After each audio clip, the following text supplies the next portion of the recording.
Pessoal, nesse vídeo eu quero falar com vocês sobre mais um possível fundo imobiliário de tijolo de base 10 para se investir. Eu falo possível porque é mais um fundo que dependerá aí da aprovação dos seus cotistas para fazer o seu desdobramento. Estou falando aqui do fundo imobiliário RBVA11. No dia de ontem, que saiu o seu último relatório gerencial, a gestão ela comentou sobre isso. Então existe aqui a proposta de desdobramento das cotas na proporção de 1 para 10. Então, quem tem uma cota do RBVA11 passará a ter mais 9 cotas, totalizando assim 10 cotas. Esse desdobramento dependerá aí da aprovação de quem é cotista desse fundo. Então, quem é cotista ou já recebeu ou vai receber um e-mail perguntando se o cotista ele aprova ou não esse desdobramento. Creio eu que ocorrerá sim esse desdobramento, até porque é uma tendência, né? Fundos imobiliários aí de base 100 para conseguir ter uma maior liquidez, fazer essa questão do desdobramento. E a própria gestão aqui ela menciona que o desdobramento tem como principais objetivos aumentar a liquidez das cotas e também fazer com que a cota fique num valor mais acessível para os investidores de modo geral, porque é muito mais fácil você investir em um ativo de base 10 do que em um fundo imobiliário de base 100. E essa questão de desdobramento, pessoal, não altera em nada os indicadores e a qualidade do ativo. A única diferença vai estar aí na liquidez, já que vai ficar no valor mais acessível e mais pessoas vão se interessar em investir naquele fundo. Por isso que muitos fundos aí têm feito essa questão do desdobramento. Então vamos aproveitar aqui para considerar um pouquinho sobre esse fundo, o RBVA11, que é um fundo de tijolo do segmento de renda varejo. Atualmente ele está sendo negociado aqui a R$ 112,97. Então, se fôssemos usar o seu preço atual e fazer o desdobramento, iria ficar aqui na faixa de R$ 11,29 por cada cota. Seu dividend yield está aqui de 10,53%. Descendo um pouquinho aqui, podemos ver que seu preço justo seria os R$ 108,98, mas como vimos aqui em cima, está na faixa aí dos R$ 112,97. Seu P sobre VP está aqui de 1,04, quer dizer que ele está com 4% de ágio. Porém, sempre devemos lembrar que P sobre VP e sobre fundos imobiliários de tijolo nem sempre estão exatos. É apenas uma referência. Atualmente ele tem um patrimônio aqui de 1,3 bilhão, um caixa de 48 milhões disponível para futuros investimentos ou para poder pagar dívidas, conta com um pouco mais de 56 mil cotistas, tem uma liquidez média diária de 1,6 milhão de reais e seu último rendimento anunciado, que ele vai pagar aqui já na próxima segunda-feira, dia 15/4, será de R$ 1,00 por cada cota. Isso vai corresponder ao rendimento de 0,88%. E se pegarmos aqui o seu histórico de distribuição de rendimentos, pelo menos desses últimos 5 anos, podemos ver que ele vem aumentando, né? Todos os anos ele aumenta aí um pouquinho os rendimentos que ele paga aos seus cotistas. Vamos aqui agora no seu último relatório gerencial conhecer um pouquinho melhor sobre esse ativo. Primeiramente, podemos ver aqui que sua gestão é feita pela Rio Bravo Investimentos. Ele cobra uma taxa de administração e de gestão de 0,65% ao ano e ele é um fundo que teve início lá no ano de 2012, então já faz um bom tempo de existência. Um ponto que eu tenho que elogiar nesse último relatório gerencial do RBVA11 é que esse relatório gerencial melhorou bastante. Veio um relatório muito bem detalhado, falando sobre todos os pontos, então achei muito bom esse último relatório gerencial. Os outros relatórios às vezes deixavam um pouquinho a desejar, então esperemos aí que a gestão Rio Bravo continue entregando aí bons relatórios aos seus cotistas e também aos investidores de modo geral, para que eles possam se ter mais facilidade na sua tomada de decisão. Aqui podemos ver que no momento o fundo ele tem 74 imóveis, uma área total de 194 mil metros quadrados de área bruta alocável.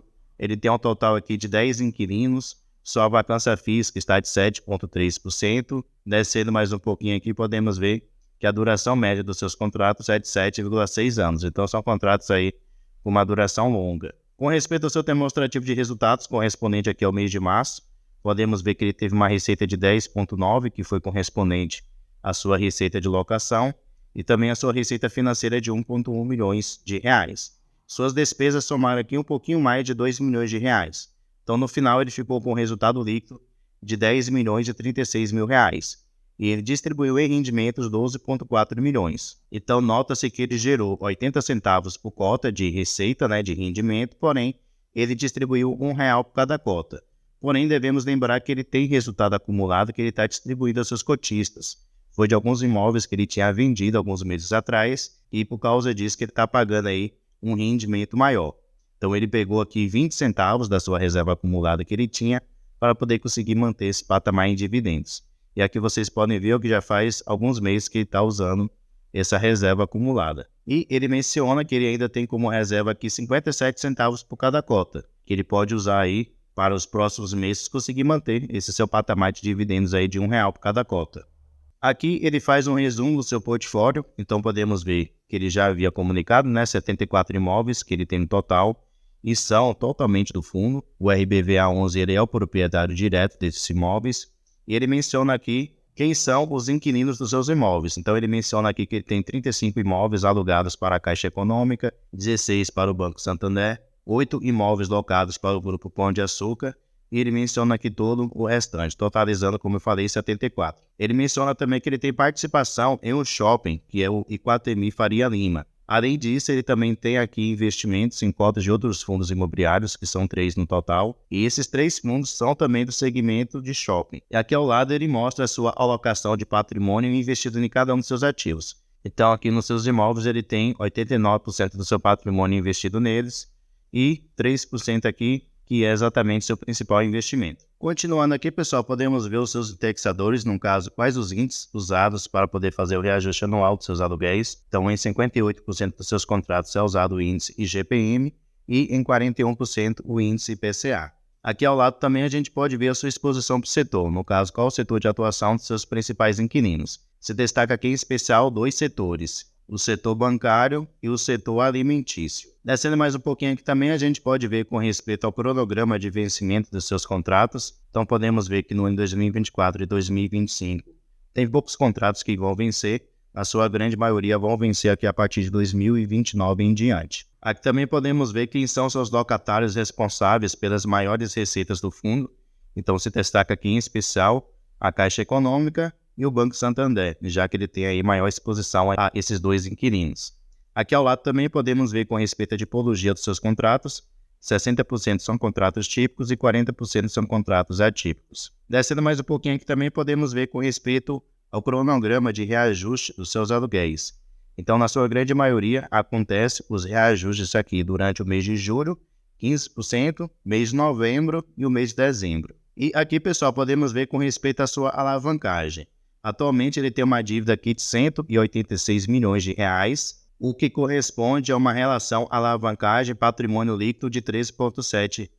Então é uma alavancagem tranquila, né? O fundo ele consegue aí pagar de maneira tranquila essa alavancagem, já que ele tem dinheiro em caixa e também ele tem ativos que ele pode vender para gerar caixa e dessa maneira conseguir pagar essa sua dívida. Então essa questão de alavancagem não é algo que vai trazer dificuldades futuras para o fundo, diferente de outros fundos imobiliários aí de tijolo que tem passado aí por sérias dificuldades, justamente por causa de alavancagem muito elevada. Beleza? Então, pessoal, esse é aí talvez mais uma boa opção de fundo imobiliário de base 10 de tijolo para se poder investir. Como eu falei, dependerá aí da aprovação dos cotistas. Creio eu que vai ser sim aprovado, já que é uma tendência agora fundos de base 100 realizar desdobramento. Então vamos esperar aí ver se os cotistas realmente aprovam.